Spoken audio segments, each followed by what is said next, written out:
under an evacuation warning, which has expanded today. The red area, that is the order. People should be out of that area right now.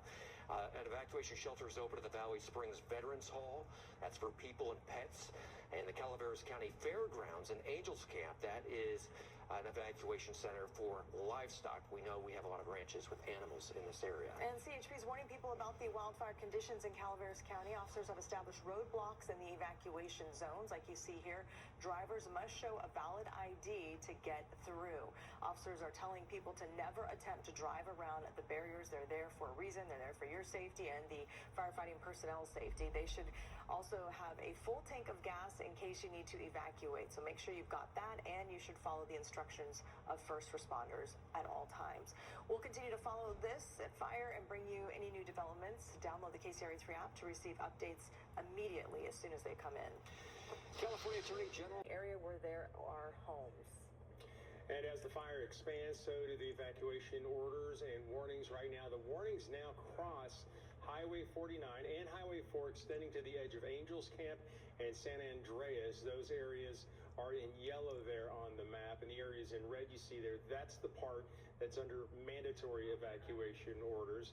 And the area you see in orange is where the fire has already burned. Now, an evacuation shelter has been opened up at the Valley Springs Veterans Memorial.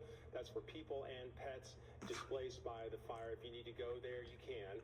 The Calaveras County Campgrounds, or I should say fairgrounds, in Angels Camp is also open right now. That is being used as an evacuation center for folks who have livestock. The Calaveras Unified School District's closing all of its schools. Side of that retardant line, that dozer line, we saw them in the driveways of homes surrounding these homes, just in the case, that we know there's no containment on this fire. So they are everywhere. We saw them over here.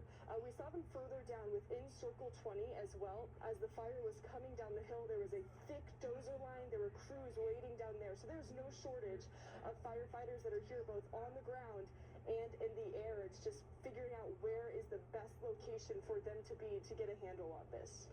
All right, Peyton, thank you so much for the live report. Lost their home. It's just so difficult. And then, of course, the waiting to see if your home is okay. So we're going to take a different view here. We had Peyton on the ground. Let's use Live Copter 3 as best we can, looking through the lens, through the smoke. And right now we're looking at what appears to be a structure that has burned. Now, Peyton had been talking about Jakima Road. It's a winding road there with homes that are spread out on pretty good parcels of acreage there. So we're trying to nail down an exact location of where this is. As we continue to watch, you can see it looks to be some kind of structure that's smoldering there. Then you've got kind of a circular driveway, kind of a turnaround there at the end of this roadway. So we'll try to get a location on that. Yeah, we're flying at about 7,000 feet just because it is so smoky, and that's as close as we can get. So there's a lot of haze between us and the ground right now.